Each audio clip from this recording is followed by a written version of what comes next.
আসসালামু আলাইকুম রহমতুল্লাহ। আপনারা যে মুড়িগুলি দেখতে পারতেছেন ওই মুড়িগুলি মানে দ্বিতীয়বার ভাজা আর কি।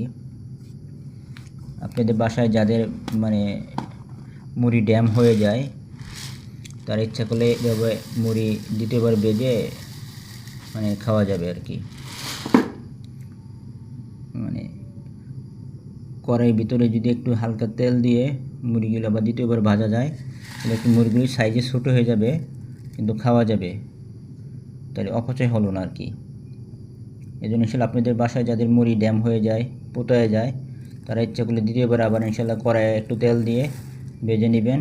মরিচ পেঁয়াজ দিয়ে ভেজে নিলেও আরও সুন্দর মজা লাগবে, টেস্টি লাগবে। তো এই ভিডিওটা শেয়ার করা আর কি, ভাবলাম যদি অপচয় না হয়, অপচয় করা তো ভালো না। জি, ভালো থাকবেন আর প্রসেসটা ফলো করে দেখেন, ট্রাই করে ইনশাল্লাহ খারাপ হবে না।